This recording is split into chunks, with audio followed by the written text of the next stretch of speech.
వాళ్ళు కొన్ని నేమ్స్ కానీ స్పెల్లింగ్ మిస్టేక్స్ కానీ డేట్ ఆఫ్ బర్త్ కానీ తండ్రి పేరు సంబంధించింది మనము 12 అంశంలో ఐడి ప్రూఫ్స్ అనేది మనము ఓటర్స్ చూపిస్తే మా బిఎల్ఎస్ అందరూ దానికి ఫస్ట్ వాళ్ళు మీకు నోటీస్ ఇస్తారు. నోటీస్ ఇచ్చిన తర్వాత హియరింగ్ జరుగుతుంది.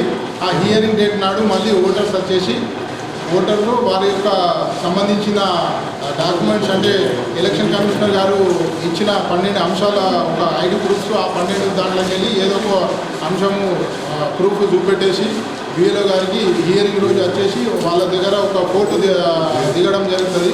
ఆ ఫోటో దిగి బిఎల్ఓ దగ్గర ఆ రోజు సంతకం పెట్టేసి మీ ఇచ్చిన కాగితాలు తీసుకొని బిఎల్ఓ గారు వాళ్ళ యొక్క యాప్లో కరెక్ట్ చేసేసి ఇవ్వడం జరుగుతుంది. ఎలక్షన్ కమిషనర్ యాప్లో అప్డేట్ చేసేసి ఫర్దర్గా ప్రాసెస్ జరగడం జరుగుతుంది. సో ఇది ప్రక్రియ సెకండ్ ఫేజ్.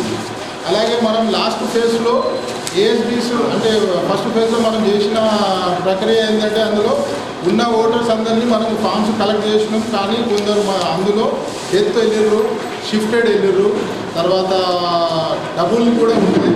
సో అటువంటి ఓటర్స్ మనము ఏఎస్బీ కూడా తీయడం జరిగింది. ఎగ్జాంపుల్ ఇప్పుడు ఈ పిఎస్లో 165 పిఎస్లో మనము ఆబ్సెంటీస్ 40 ఓటర్స్ తీయడం జరిగింది. ఆబ్సెంటీస్ అంటే యాక్చువల్లీ మన డేట్ లోపల ఎవరు కూడా రాలేదు, వేరే డిస్ట్రిక్ట్లలో షిఫ్ట్ అయిపోయారు కాబట్టి పర్మనెంట్ షిఫ్టెడ్ కింద కూడా 25 తీసినాము. అలాగే డెత్ అనేది 11 మంది చనిపోయినాయని చెప్పేసి వాళ్ళ పేర్లు కూడా తీయడం జరిగింది. తర్వాత డూప్లికేట్ అంటే ఒకటే పిఎస్లో 2 ఓటర్స్ కూడా ఉంటే ఆ డూప్లికేట్ ఓటర్స్ కిందకి 40 ఓటర్స్ అనేది తీయడం జరిగింది. సో ఈ ఏఎస్బి అనేది ఇట్లా తీసేసి రిమైనింగ్ ఇప్పుడు డ్రాఫ్ట్ రోల్ వచ్చింది. ఆ డ్రాఫ్ట్ రోల్ ప్రకారం కూడా మనం ఇప్పుడు ఏదైనా చిన్న తప్పులు ఏమైనా ఉంటే మీకు ఇచ్చిన నోటీస్ వచ్చిన తర్వాత 7 days తర్వాత మీకు హియరింగ్ డేట్ ఇచ్చి దీంట్లో ఏదైనా అభ్యంతరం ఏదైనా అనుకుంటే నేను డిఎస్లో 2 ఓట్లు తీయడం జరిగింది. డెత్లో 10 ఓటర్స్ తీయడం జరిగింది. డూప్లికేట్లో 84 తీయడం జరిగింది. ఈ అన్ని డ్రాఫ్ట్ రోల్లో కూడా ఇవి అన్ని ఓటర్స్ వెళ్ళిపోయింది. సో ఉన్న ఓటర్స్ని ఇప్పుడు కొంత సో నోటీస్ రాగానే కూడా మీరు భయపడాల్సిన అవసరం లేదు. ఎవరికైతే నోటీస్ రాలేదు వాళ్ళ పేర్లు అన్నీ కరెక్ట్ ఉందంటే ఆ ఓట్స్ భయపడాల్సింది ఏ ఓటర్స్ కూడా భయపడాల్సిన అవసరం లేదు. ప్రతి ఒక్కళ్ళు 2002లో నా ఫాదర్ పేరు ఇలా ఉంది రైటా. అప్పుడు మనం చూసుకోలేదు. ఇప్పుడు అది సిస్టమ్ ఏం జనరేట్ చేస్తుందంటే గతంలో 2002లో पेंशन का है तभी चल जाता है जैसा कि पेंशन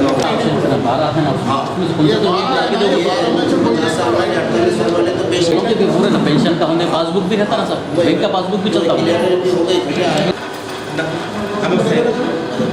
सर कुछ भी नहीं ये कुछ भी ये गड़बड़ करने का ज़रूरत नहीं है. आप लोग क्या करना है बोलते ये 12 ऑप्शन दिए, 12 में से अपने 2-3 तो इजी रहते हैं, 12 रहने का ज़रूरत नहीं है. एक है तो बस होता अपने कुछ तो भी एक आईडी पासपोर्ट चलता, स्कूल का चलता और पेंशन का चलता और अपने डॉक्यूमेंट रहता है रजिस्ट्रेशन हो गई घर का रजिस्ट्रेशन वो भी चलता. वो उसके बाद ये क्या गवर्नमेंट से अपने कुछ आता कि पेंशन छोड़ के और भी दूसरा आते और गवर्नमेंट एम्प्लॉय है तो उसका आईडी कार्ड चलता. कुछ भी तकलीफ होने का ज़रूरत नहीं है. मैं हाँ कुछ भी चल जाता गवर्नमेंट से कुछ भी एक अपने कुछ भी एक आते ना पेंशन तो उसका कुछ आता रजिस्ट्रेशन होता और कुछ भी नहीं है तो अपन तो LIC करते उसके बॉन्ड पेपर रहता वो भी चलता. कुछ गड़बड़ करने का ज़रूरत ही नहीं अपने अभी क्या बोलते हैं ये 12 दिए 12 में से एक कंपलसरी घर में रहता. ये हर वार्ड में हर PS में 300 वोटर का नोटिस आया. वो नोटिस में से सबका ये जल्दड़ा मारे तो बोलते पूरा चार्टर करने के बाद निकले सो ये पूरे अपने को 5400 था उसमें से 1200 वोट निकल गया. क्यों बोलते डबल रहता यहाँ एक रहता अपने को दूसरे मोहल्ले में भी एक रहता. वैसा ये लोग क्या कर रहे एक इंच कर लिए उस वजह से वो 1200-1400 चले गए. अब जो ऐसो क्या बोलते फ्रेश और जेन्यून है पूरे जेन्यून वोट है इसका गड़बड़ करने का ज़रूरत ही नहीं अपने को. कुछ भी आए तो मैं हूँ आप लोग हमारा गवर्नमेंट है, आपको कुछ भी है तो हमारा एमआरओ साहब है और बीएलओ है, आपको कुछ भी तकलीफ है तो हम लोग करते हैं, राइट।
నాతో పాటు సింహంగూడి చైర్మన్ మదర్న ఉన్నాడు, మరియు ఎక్స్ కార్పొరేటర్ అరుణ్ మరియు ఇమ్రాన్ ప్రదీప్ మా గల్లీవాసులు ఉన్నారు. దీంతో ఈ బాలాజీ భవన్లో ఈ బిఎల్ఓ మీటింగ్ పెట్టినాము. ఎస్ఆర్ఐ 2 ప్రక్రియని ఎస్ఐఆర్ ప్రక్రియని ప్రారంభించడం జరిగింది. దీనికి ముఖ్య అతిథిగా ఎంఆర్ఓ గారు వచ్చారు ఆఫీసర్గా. బిఎల్ఓలు బిఎల్ఏ వాళ్ళు ఉన్నారు. ఇది మా డివిజన్లో 5,400 ఓట్లు ఉండే, దాంట్లో భాగంగా ఎస్ఆర్ఐలో 4,000 చిల్లర పైగా నోటీస్ జరిగినాయి. దాంతోపాటు ఇప్పుడు ఒక్కొక్క పిఎస్లో 200 నుంచి 300 వరకు నోటీసులు ఇవ్వడం జరిగింది. ఈ నోటీసులు దేని విధంగా ఎందుకు ఇవ్వడం జరిగింది అని అంటే, సర్నేమ్లు చేంజు, అడ్రస్లు చేంజు, మరియు వాళ్ళ పేర్లు ఏ ఉంటే ఈ వచ్చుడు, ఎల్లయ్య ఉంటే మల్లయ్య వచ్చుడు, ఇట్లా బంగార మనోహరన్ ఉంటే పి మనోహరన్ వచ్చుడు, ఇట్లాంటి కొన్ని జరగడం, దానికి నోటీసులు ఇవ్వడం జరిగింది. దానికి గవర్నమెంట్ 12 అంశాలలో ఏ ఒక్కటి ఉన్నా కానీ దానికి అటాచ్ చేసి జత చేసి ఇస్తే దాన్ని వెరిఫికేషన్ చేయడం జరుగుతుంది. 12లో ఒకటి పాస్పోర్ట్ కానీ, విద్యార్థికి సంబంధించిన విద్యా అర్హతలు కానీ, మెమోస్ కానీ, ఎల్ఐసి బాండ్లు కానీ, డ్రైవింగ్ లైసెన్స్లు కానీ, ఇలా కొన్ని ఇవ్వడం జరిగింది. దాంట్లో ఏదో ఒకటి సరైనది ఉంటే గవర్నమెంట్ యాక్సెప్ట్ చేయడం జరుగుతుంది. నోటీసులు వచ్చినాయి 800 నుంచి 1000 దాకా వచ్చినాయి.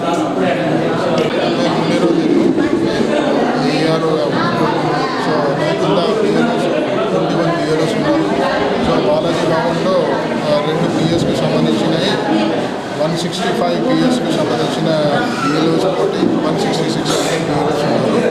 సో అన్ని బిఎల్ఓస్ వాళ్ళు నేమ్స్ కానీ, స్పెల్లింగ్ మిస్టేక్స్ కానీ, చిన్న తప్పులు ఉన్న ఓటర్స్కి నేమ్స్ తప్పులు ఉన్నాయి, దానికి నోటీసెస్ వచ్చేసినాయి. ఆ నోటీసు బిఎల్ఓస్ ఇంటింటికి పోయి నోటీసు సర్వ్ చేసారు. సో ఈరోజు హియరింగ్ డేట్స్ ఉండే, అట్టి హియరింగ్ డేట్స్కి నేను అటెండ్ అయినాను. సో వాళ్ళకు ఎట్లా చేయాలా ఏం కదా అనేది ఎక్స్ప్లెయిన్ చేసేసి అప్డేట్ కూడా నేను 2 చేసినాము. సో దాంట్లో ఎలాంటి ప్రాబ్లం అనేది ఏం వస్తలేదు. ఓటర్స్కి దయచేసి ఎవరు కూడా ఓటర్స్ భయపడేది అవసరం లేదు. ప్రతి ఓటర్స్కి ఓటు అనేది ఉంటుంది.